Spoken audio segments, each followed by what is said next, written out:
तर पुण्यातले भाजपचे आमदार सिद्धार्थ शिरोळे यांनी निलेश गायवळ बोगस पासपोर्ट प्रकरणी थेट महाविकास आघाडी सरकारवर निशाणा साधलाय। उद्धव ठाकरे मुख्यमंत्री असताना त्यांच्या पासपोर्टचं व्हेरिफिकेशन झाल्याचा आरोप सिद्धार्थ शिरोळेंनी केला। यावर रोहित पवारांनी प्रत्युत्तर दिलं। ह्याच्यात शंका निर्मित होते की कुठल्या आधारावरती म्हणजे कुठल्या दबावाखाली हा रिपोर्ट हा सबमिट केला गेला आहे, ह्याच्यावर कुठला राजकीय दबाव होता, त्यावेळेचे तत्कालीन आमदार कोण होते, त्यावेळेचे तत्कालीन गृहमंत्री कोण होते, त्यावेळेचे तत्कालीन मुख्यमंत्री कोण होते। तर माझी या निमित्ताने वाटते की तेव्हा मुख्यमंत्री कोण होते तुम्हीच सांगा। म्हणजे अर्थ सांगतो ना, तत्कालीन मुख्यमंत्री उद्धवजी होते आणि त्यावेळेला हा जो काही सगळा प्रकार घडलाय ह्याची चौकशी आदरणीय मुख्यमंत्री देवेंद्र फडणवीस साहेबांनी करावी आणि जे सत्य आहे ते बाहेर आणावं। एक अभ्यासू आमदार आहेत। आज त्यांची प्रेस कॉन्फरन्स मी बघितली।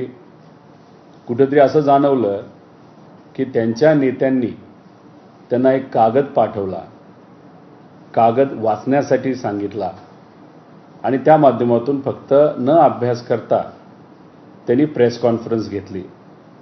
पण ही प्रेस कॉन्फरन्स बघितल्यानंतर व तसंच काही नेत्यांचे वक्तव्य गेल्या काही दिवसात बघितलं तर गुंडांच्या समर्थनात भाजप मैदानात अशी दुर्दैवाने आजची